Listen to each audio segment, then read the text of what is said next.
Gavin Newsom has just turned into this pathetic political troll. He puts this post on X saying, oh, isn't it terrible? Xi and Putin hanging out at this summit. Oh, it's all Trump's fault. You want to know who is funding Putin's war machine? It's Gavin Newsom.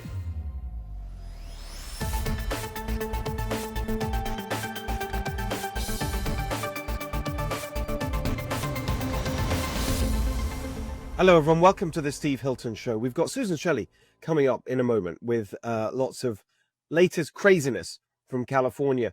But the California craziness, I have to tell you, is seeping in to the national conversation quite a lot these days because of Gavin Newsom, who is just now forcing himself into every conversation with this new, I don't want to use the word strategy because I think it dignifies it with too much thought and intelligence, but this new obsession he has, Gavin Newsom and his team, with trolling Trump and constantly being the guy on social media who's making jokes about Trump. You've seen all this stuff with this merch that Gavin Newsom is selling and all the Democrats love it. Oh, great.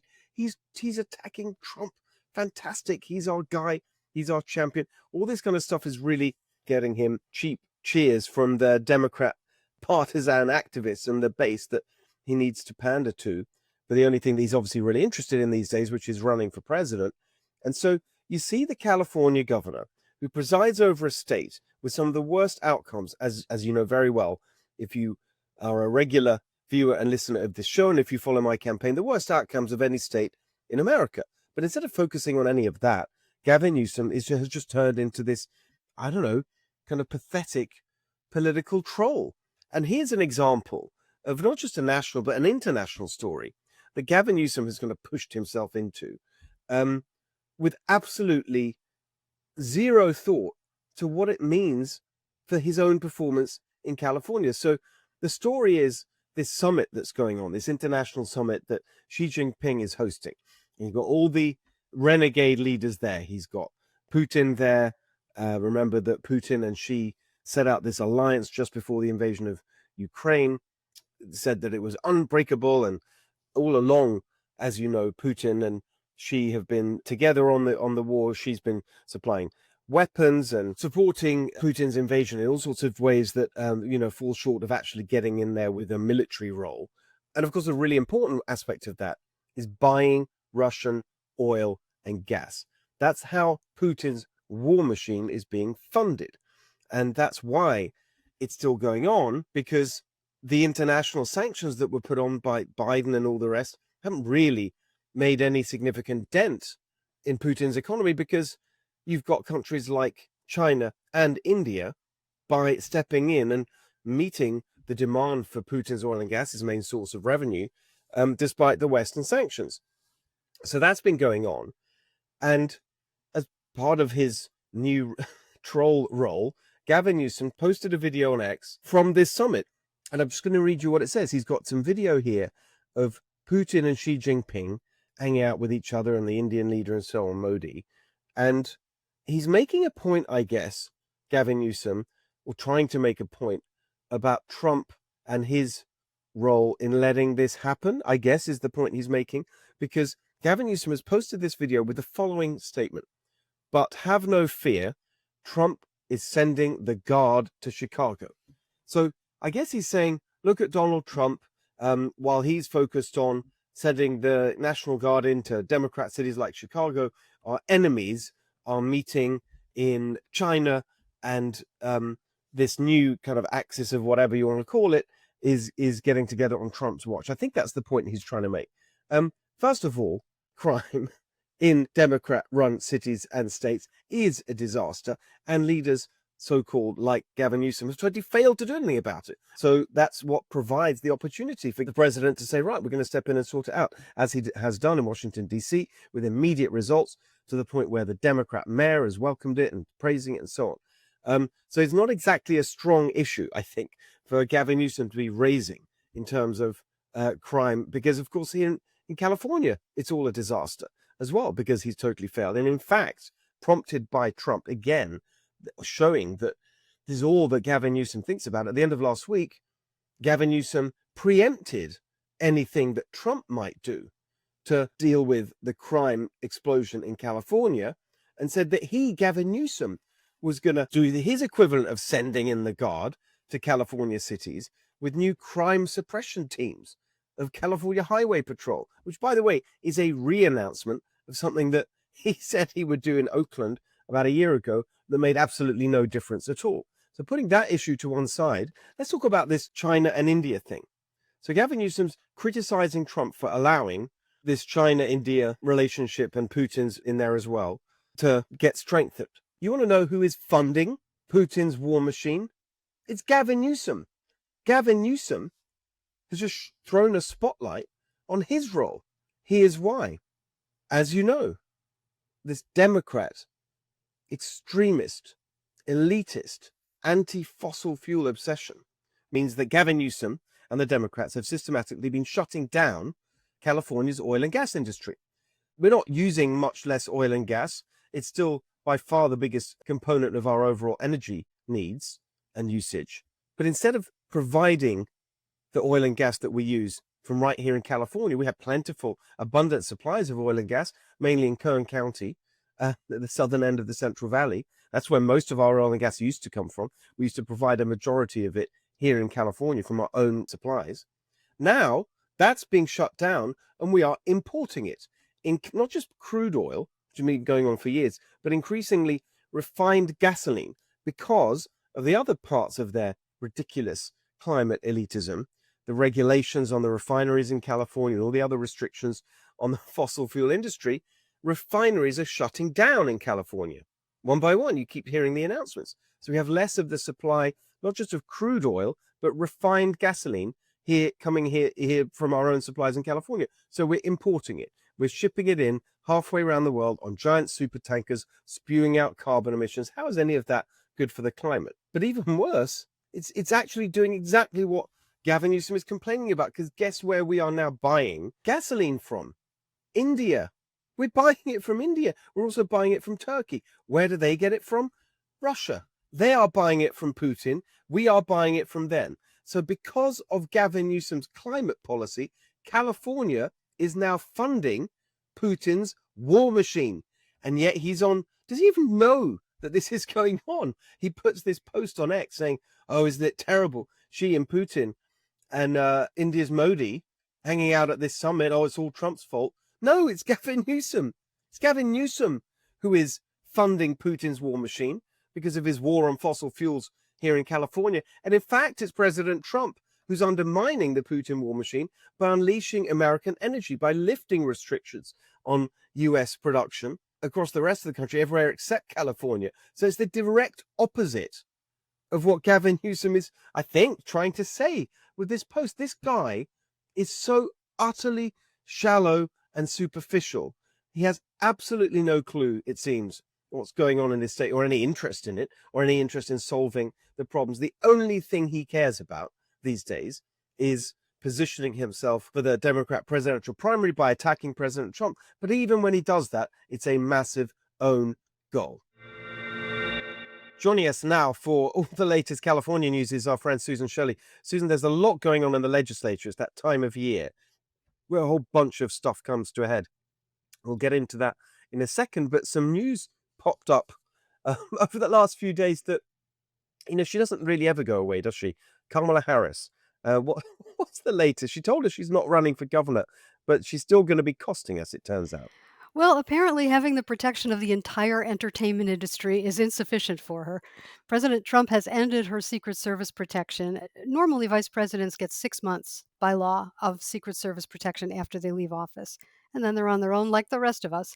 But the Biden administration, I would say President Biden, but nobody knows who was signing with that auto pen. The Biden administration gave her an additional year, which would have given her very costly Secret Service protection through July By the way, 2026. why did they do that? Did anyone notice that at the time?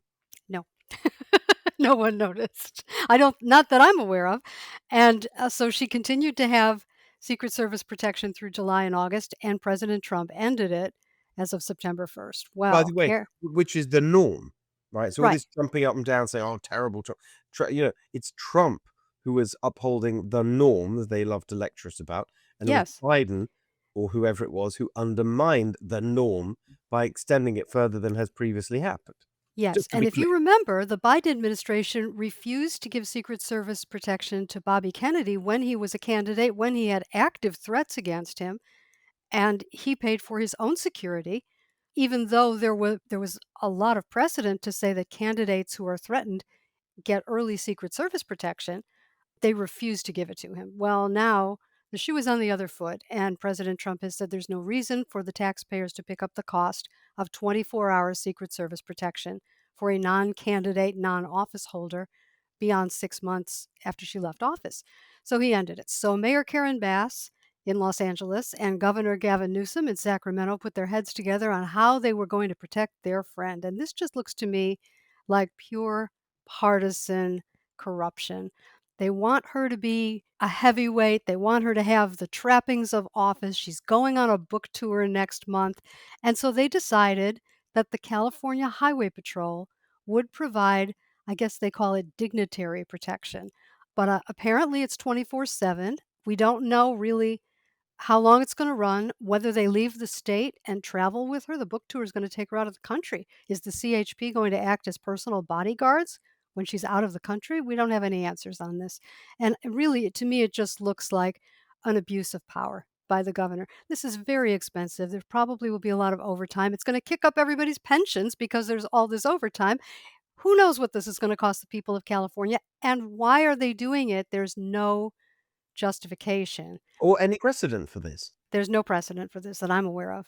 They're just doing So, it for their mate, as you they're would doing say. it for their friend, You know, to that to just give doesn't. her the trappings of office. So Gavin Newsom runs the California Highway Patrol. I guess he can just order this, as an executive branch action.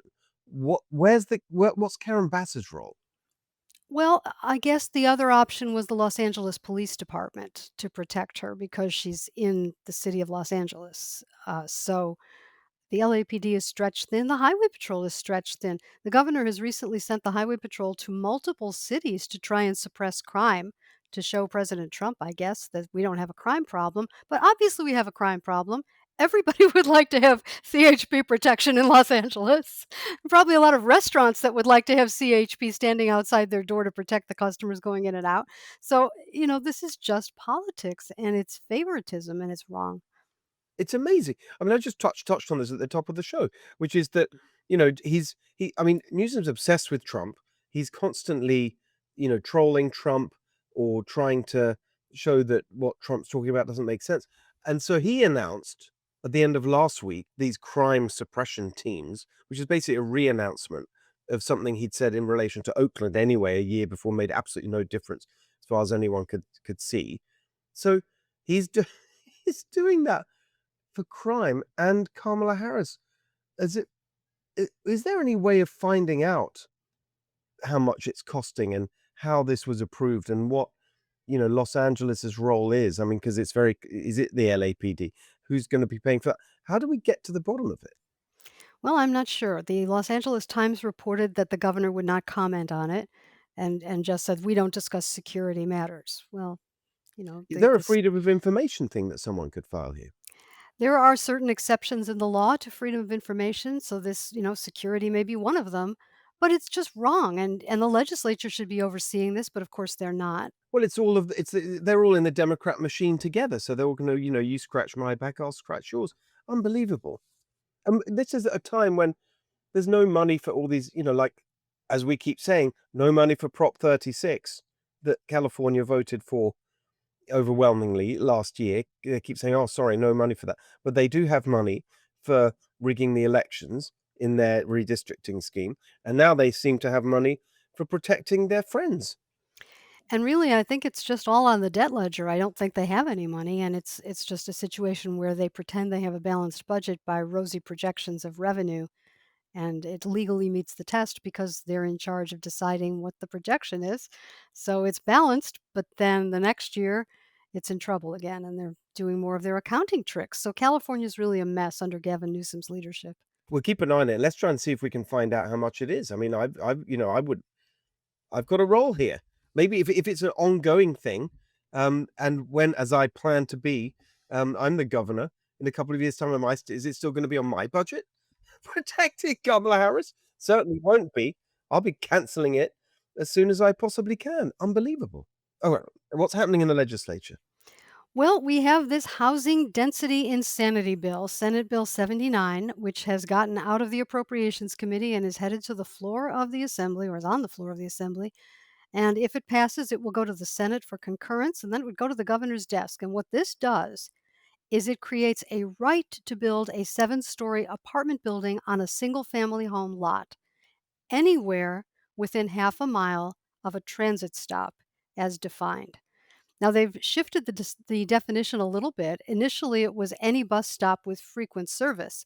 A half-mile radius around that, you could develop a No, and single-family lot. not just a bus stop, anything including a bus stop. So Right, anything any kind of including a bus stop, right. defined all the way down to a bus stop, so transit stops. But this is also planned transit stops. So if you've got some line that's planned and it's nothing but a pencil drawing, Wow, you draw wherever those transit stops that's so are, you draw sneaky. a circle around it in a half-mile radius, and every single-family street somebody could sell a house, and that could be a 7-story apartment building by right, and the city could not even stop it. And what's interesting is that the Los Angeles City Council voted to oppose this bill. Why? Because the city attorney said that this additional density on top of infrastructure that was built for single family homes will cost the city $1.6 billion dollars just for infrastructure and first responder costs, not including the costs to the schools, not including the legal and administrative costs to the city. 1.6 billion just for infrastructure, police, fire, ambulance. So this is a big thing that they're trying to do to immediately convert by right, with no process by which you could say there's too great an impact.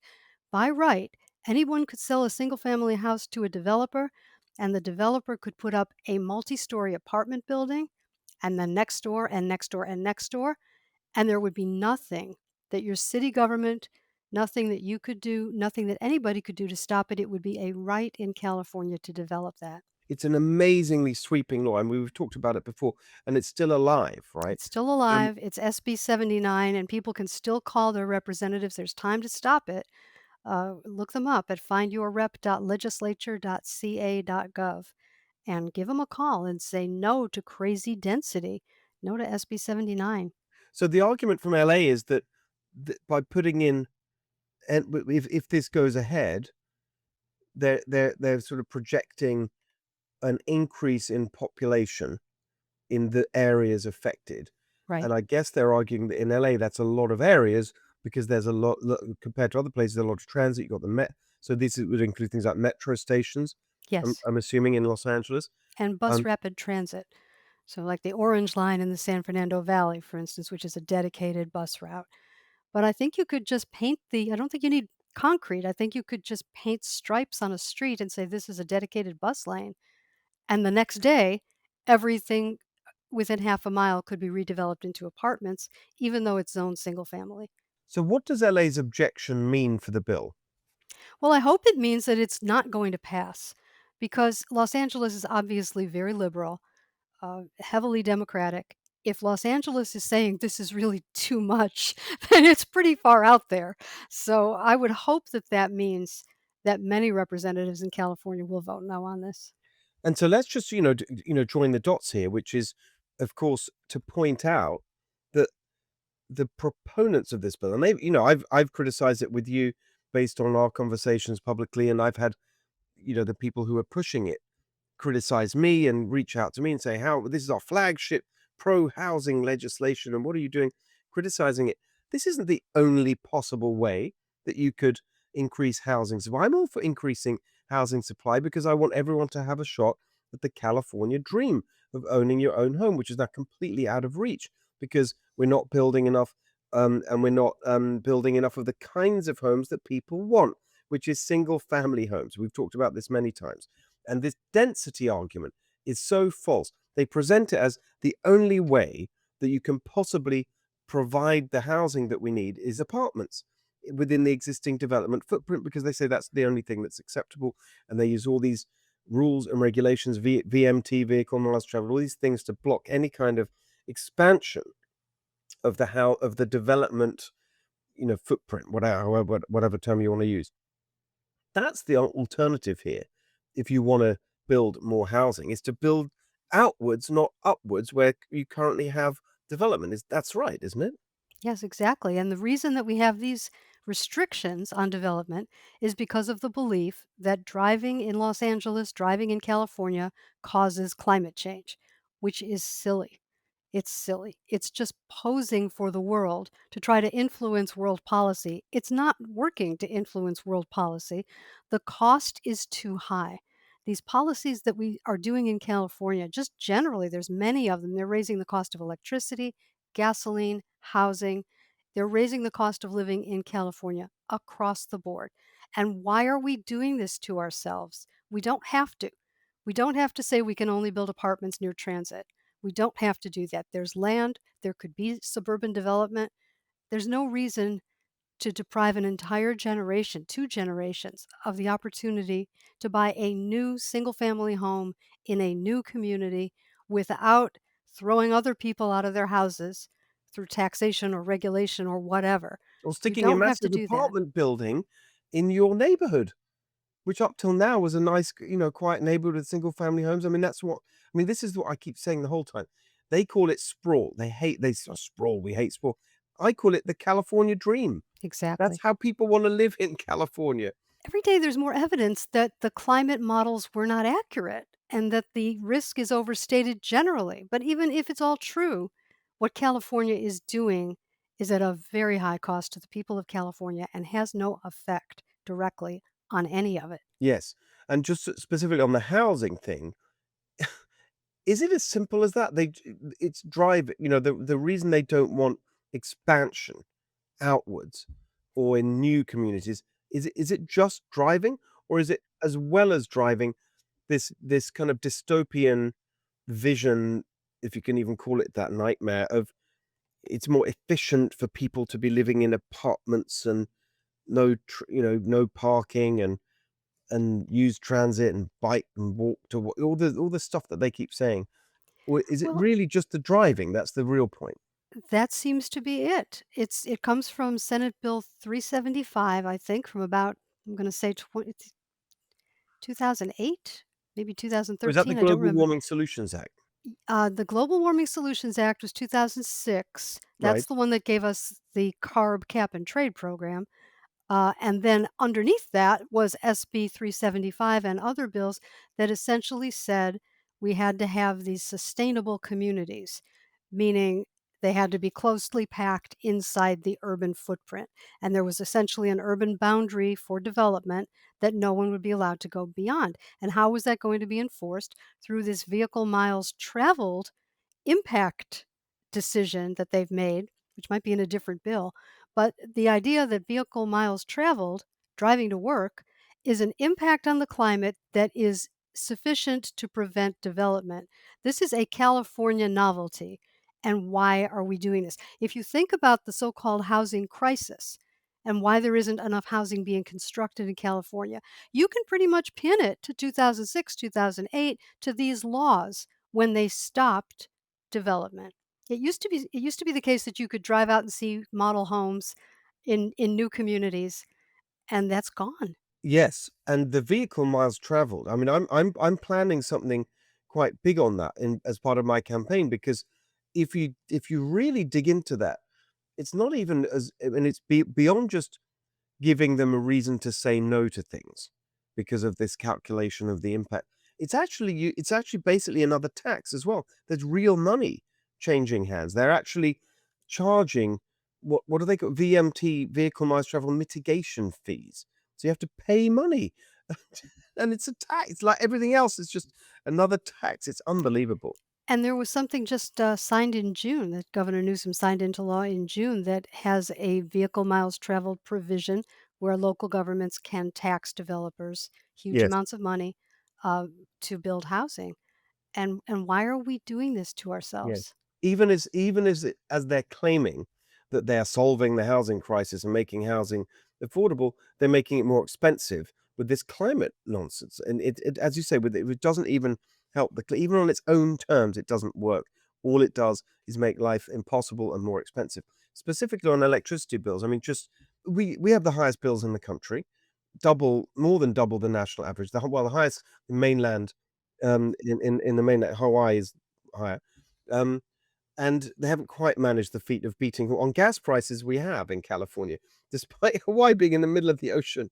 Again, California having plentiful oil and gas reserves, we do actually have higher gas prices than everywhere, including Hawaii. For electricity, it's everywhere excluding Hawaii. I haven't quite managed that yet, but it's all self-inflicted because of the subsidies and the mandates for solar and wind, which is unrun. We've talked about this, I think, our very first conversation. I remember it the way you put it, and sunshine and breezes is no way to power a modern economy. But that's what they're moving towards, and they have all these goals of 60% by 2030, 2045, totally carbon free. It's just mad. And it's all going to go when I'm the governor because we're going to attack it one way or the other through carb. And so that's how I've been laying out a plan to cut electricity bills in half. We don't need to live like this. Other states don't do this. Masochistic, self inflicted cost increase for everything. It's just insane. It is insane. And there's a wonderful opportunity now to end Right. it. Let's get into this cap and trade. Cap Yes. and trade. The cap and trade program started, as we said, in 2006, after 2006, with the Global Warming Solutions Act. The California Air Resources Board was empowered to figure out a way to enforce reductions in greenhouse gases, to figure out what they were in 1990 and to try to get down to that level and below that level. And they came up with this cap and trade program. What is it? It's a tax on energy, essentially, a hidden tax. Refineries, utilities, manufacturers, they are covered under this and they have to buy allowances in order to emit every metric ton of greenhouse gases. This is a giant tax. Now, they call it a market because you can buy these allowances as if they were stocks and bonds on a traded market. So the price goes up and down. And one of the things that makes the price go down is if people think the program is going to go away. Now, it was set to expire in 2020. It was narrowly renewed with the help of, I think, 7 Republican votes, which will never be explainable to me. They they renewed it to 2030. Now, where's the money going from these allowances? It goes into the state treasury in a special fund called the Greenhouse Gas Reduction Fund. It's spent by the legislature and the governor. It's exactly like a tax, but the courts said it's not a tax because it's voluntary. Because if you don't want to pay it, you can leave the state. Well, guess what? 2 refineries are closing down. We used to have a lot more refineries than we do now, and 2 of the ones that we have left are closing partly because of this. So this is coming up for renewal again. This is the greatest opportunity for a vote for affordability in California. Let the thing go. Do not renew it. Let it go. To just explain the economics of it in a little bit more detail in terms of the what do they call it? The credits, right? The carbon The credits, allowances, the yes, or the allowances, permits. the Mhm. permit. So because there's a lot going on here. So you've got and there's a whole economy that's been built up around this. I mean, I go Yes. around the state and you see and people say, well, this thing over here is funded by cap and trade, which means that it's some kind of mitigation thing where the money's gone for, so the emitters of CO2 pay money to the government, then the government takes that money and it uses it to fund other things. Some of and one of the big things is high speed rail, correct? $1 billion a year is what Governor Newsom wants out of this cap and trade renewal. $1 billion a year for 15 more years, from 2030 through 2045. He wants you to pay higher rates for electricity, higher prices for gasoline. The whole point of renewing this thing early is to keep the prices of the allowances high so that the market doesn't decide they're going away and they're worthless. You want to say, oh, yeah, everybody's going to need them through 2045. You better stock up if you're in any kind of business. So you pay all this money if you're a business to have these allowances. And the money goes to the Treasury, and the legislature spends it on this list of nonsense, which, well, they don't think it's nonsense. They think the bullet train's important. But I don't think the bullet train's important. I think the bullet train's a boondoggle. Of course it is. So but also there's a whole I mean, for example, some of the what's the role of like I know that Tesla, EVs Yes. get money for how does that all work? Can you explain that? Well, I think that's a separate program. That was a federal program which was just ended by the One Big Beautiful Bill. This came from the CAFE standards, the corporate average fuel economy is what that stands for. And the federal government since the 1970s since the oil shocks of 1973, the federal government has had this program of enforcing lower fuel usage, so higher fuel economy. And what they would do is they would require companies across their whole fleet to have an average fuel economy number that hit what the government said it had to be. And if they didn't, then they had to buy credits or pay fines. Who do you buy credits from? You buy credits from companies that build electric cars. So Tesla was making half of its profits from selling credits to companies that couldn't hit the number. And under Barack Obama's administration and Joe Biden's administration, they were pushing that number higher and higher to the point where you couldn't possibly meet that mileage number with an internal combustion engine. You had to have an electric car in your fleet. Well, here's the trouble. People didn't want to buy some of these high mileage and electric cars, but the companies had to build them for averaging purposes or they would be fined out of business. So it was so inefficient, and you're paying more for cars because they had all these expenses buying credits, building cars no one wanted, keeping them on the dealership showroom floor. All of those things raised the price of cars. That was the CAFE standards, and now that's gone. It's not gone. They zeroed out the penalty, which was clever because they didn't have to go through the whole regulatory process. Congress made the penalty zero. And so now everybody can build the cars that people want to buy. So when we hear about Tesla, because that's separate, that's the federal program. So when we hear about Tesla and Elon Musk objecting to what was in the bill in relation to EVs, it wasn't the direct subsidy to consumers that he being going away, or was it that as well? He has said that he doesn't care about the subsidy to consumers, and that may be true. I don't know, but this was a big losing losing the need to pay Tesla and other EV makers for credits cost Tesla a lot of money. Right. So that's not to do with cap and trade in Right, California. right. But cap and trade is similar because anytime you have to buy credits to do business, if you don't buy the credits, they fine you out of business. Anytime you have something like that, it doesn't matter that they call it a market based system, it's government force. Yes. That's what cap and trade is. They take the money from people who are buying energy, electricity and gasoline and diesel fuel and anything that's moved by truck. These are all more expensive. They're taking that money in Sacramento and they're giving it to these different programs. Even if the programs are great, they're not all great, but even if they were all great, this is a very inefficient way to do taxation for government programs. You're raising the price of everything in California. You're sending the money to Sacramento. You're parceling it out to these organizations and nonprofits and different groups that do these programs. This is enormously inefficient. If we need to have an anti pollution program, we should just have an anti pollution program and it should be prioritized in the budget. We shouldn't Yes. have this crazy Well, it's basically convoluted it's a system. climate tax. That's what it is. Exactly. It's a climate tax Why did just let's explain why the term cap and trade, because they put a cap on the total amount of of is emissions. is that right? And then That's beneath what they do. Well, that's the purpose. Supposedly, the purpose is to reduce the amount of greenhouse gases. right. As if that makes a difference, it doesn't. All of California is 1% or less of global greenhouse gas emissions. So the whole state could fall off into the ocean and it would not affect the climate. Leave that aside. The idea is we must reduce greenhouse gas emissions in California. So the California Air Resources Board puts a cap on how many of these allowances they will issue. And like musical chairs, it gets a little tighter every year or however often they update it. And you wind up paying more for the allowances because there's fewer of them and you need to do business. Interestingly, they give some of them away to prevent the prices of certain things like electricity from going even higher Wow. because they know they would be politically dead meat in the The whole thing water. is just complete. This is what I talk about when I say, and I made this point in relation to, um, I actually they didn't like it very much. I was in Sacramento, um, in that same conference that Gavin Newsom was made a rather unhinged appearance at when he was sort of screaming about President Trump, you know, seizing a third term in office and all of this. And with a lot of people there, many of the candidates for governor, and I just said to them very direct. I mean, it was very much the heart of the swamp. This event, you can just see all the lobbyists and whatever. And I said, this whole edifice of climate elitism has to be dismantled. All of it. It's just completely.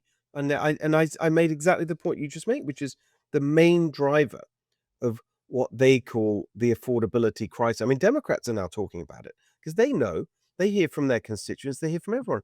And then in the numbers don't lie. We have the highest cost for everything that matters: gas, electricity, water, you name it. So they know it's a massive issue. They talk about how we're going to solve the affordability crisis. And you can't solve the affordability crisis unless you just stop the climate agenda, as they call it. You can't have both. You cannot have their climate agenda and affordability, because the main driver of costs is the climate agenda. Exactly, and they've set these very aggressive targets for meeting these, 0 emissions by what, 2045, 100% clean energy. We're not going to make it, because if you look at the use of electricity, we're generating it with natural gas largely, and nuclear, and hydro, large hydro. None of those things count as renewable. So we're going to go to 100% solar and wind. It's not possible. And there are a lot of problems with battery storage, with industrial scale battery storage. There's cost, there's environmental risk, there's a lot of problems with that. And it's not a solution.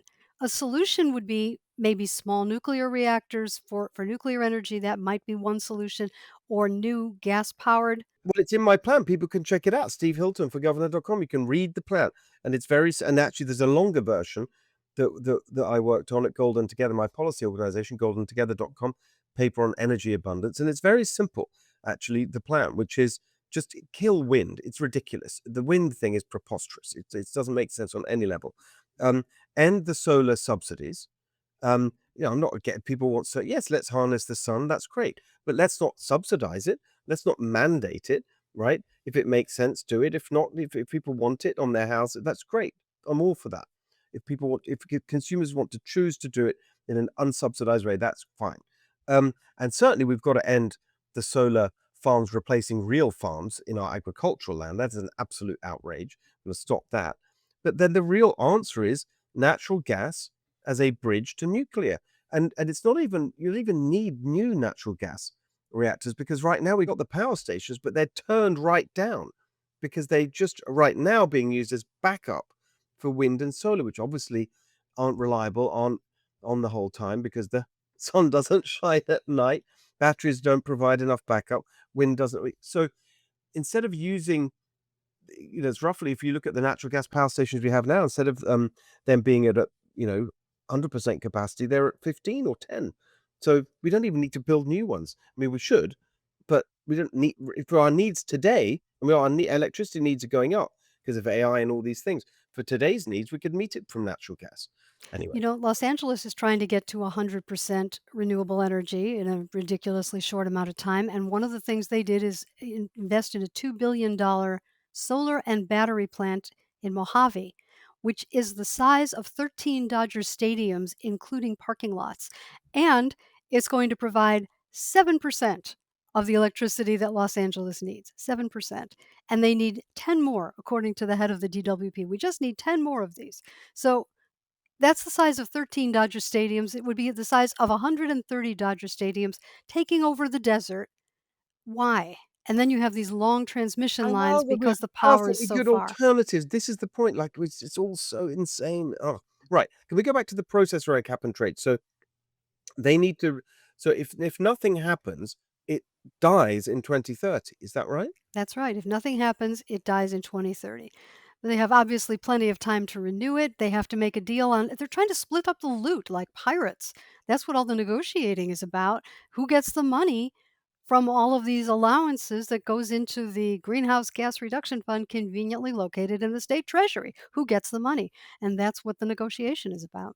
So if they don't renew it this year, so it needs the legislation to renew it. Right. They need legislation to renew it past 2030 because it's going to expire. But obviously, they have time to do that if they don't do it now. So they're They're doing trying it to get now it. to try and keep the prices high. Yeah, what just explain that a little bit. Why does it keep the prices high if they do it this year rather than Well, next? let's say you're a refinery and you have to have a certain amount of these allowances in order to operate. So you have to make plans, long-term plans, to make sure that you are not fined and out of business. So you have to buy enough of these permits. Where do you buy them? You can buy them at auction from the state itself, or you can buy them on the carbon exchange market or whatever it's called, where people are making money essentially like stockbrokers, buying and selling and betting and hedging and making money off the people who are paying too much for gasoline. Everybody's living high off the people who are paying too much for gasoline. So the price of the allowance is traded independently. It's auctioned and it's traded. And what is it worth to you? Okay, if you think you're stuck with this program to 2045, now you figure out how many of these allowances you need to operate and you pay what you have to pay to get them. That pushes the price up. What if you think the thing is going to go away because President Trump said that the Attorney General is going to look at this particular law and decide if it's preempted by federal law or unconstitutional in the first place? Now you look at that and you say, well, I don't need these things at all. I'm not paying very much for them, or I'll just wait. And now the price falls. And then the Treasury gets less money. So that's why renewing it early, that's leaving aside the federal threat, renewing it early gives, quote, confidence. They use that word confidence to the market. Confidence is also a term that used to mean con game. And I think it's appropriate here. Last point on this? What is the status of the federal action on this? Is that a lawsuit? It's not a lawsuit. It was an executive order that President Trump directed the Attorney General to look at all the laws that essentially punish oil companies for operating, including the one in California. He mentioned it, I think, specifically, that sets these outrageous requirements to get carbon permits to operate. He wants to know if it's preempted by federal law, unconstitutional. She has to do a report. I think it got delayed by other things that they're doing at the Justice Department, but eventually that will come out, and then I Right. think they could sue California over it. I see. So we're in this sort of fact-finding stage where Pam Bondi has to look at whether it's constitutional or not. Right. Okay, well, I mean, I'll do whatever I can to shut it down as governor because, as we've said, it's the main reason everything's so expensive. Right, last one today, Susan. Last one today is that the Howard Jarvis Taxpayers Association has been cleared for circulation of the Local Taxpayer Protection Act to save Proposition 13, an initiative. It will be on the ballot in November 2026. Here's what it will do: it restores the two-thirds vote requirement for all local special taxes, closing a loophole that said if special interest groups go out and do a petition and an initiative to raise taxes, then it doesn't need a two-thirds. We're going to close that loophole with this measure. All local special taxes will need a two-thirds. And it bans and repeals real estate transfer taxes above 0.11%, which was an original documentary tax transfer uh, allowed before Prop 13. So 0.11% is not very much. In Los Angeles, we have Measure ULA, it's 4% or You 5.5%. got the mansion tax. That's the mansion tax, but not just mansions, also apartment buildings and commercial real estate. Any property that is valued at $5 million is taxed on transfer. It's like a sales tax on real estate, regardless of whether the sale is at a profit or a loss or foreclosure. It's a 4% right off the top of the sale price tax on the sale of real estate. Between 5 million and 10 million, above 10 million, it jumps to 5.5%. And there's about 24 cities that have these, and there will be many more if we don't put a stop to it. So So does your initiative from how repeal those or just stop new ones being added? both. It repeals any existing transfer tax above the documentary tax. It repeals them in 2 years. So when you say protect Prop 13, the which is the sort of headline, that you're protecting it from local property tax increases. Right. Well, Proposition 13 bans transfer taxes, and it also requires a two-thirds vote for special taxes, local special Right. taxes. And the courts have carved these Of any kind, loopholes. not just on property. Right. Any kind of local special tax where a special tax is where the money is dedicated to a particular purpose. And local governments like to do these because they're more popular. If you say we're going to use the money for police or we're going to use the money for fire, it needs a two-thirds vote according to the courts. Prop 13, Prop 218, and this is the way it's come down to us. Local general taxes need a simple majority. Local special taxes need a two-thirds vote. The courts carved a loophole. Without actually deciding the issue at any point, they have asserted that If a tax increase is put on the ballot by a citizen's initiative, the Constitution doesn't apply at all. So it could be a different kind of tax, like, for instance, Prop 13 prohibits transfer taxes above that documentary tax, but it's been ignored because the courts carved a loophole. So we close that loophole. We close the two-thirds vote by initiative loophole. Essentially, this is a fight over whether it will be easier to raise your taxes. This measure puts back what was in Prop 13 to protect you from having it be easier to raise your taxes. And this, just to remind everyone, the outrageous action that was taken by Gavin Newsom and the cronies, as I think we have to call them, the California Supreme Court, who took this off the ballot last year, even though you collected the requisite number of signatures. Yes, that was a more complicated measure. It did more things. So this is just one section of that, which we don't think they can take But off the don't give them ballot. any excuse. I mean, let's just, quick recap is that Yes, they they should not have taken it off the ballot. They should have allowed the voters to vote on it, and then if there was one provision that was unconstitutional or determined to be, they could have severed it because there was a severability clause, and that's the way it's supposed to work. That's the way the precedents said it always has worked, and what they did is they broke with precedent and they said, "We're not gonna let the voters even see You this." let the people this is the way it's always done. That's the precedent, and what you let the people speak, and then if there's a constitutional challenge, you hear it after the vote. And the Exactly. obvious common sense reason that, well, why go through the process of hearing it if it doesn't even get, the assent of the voters?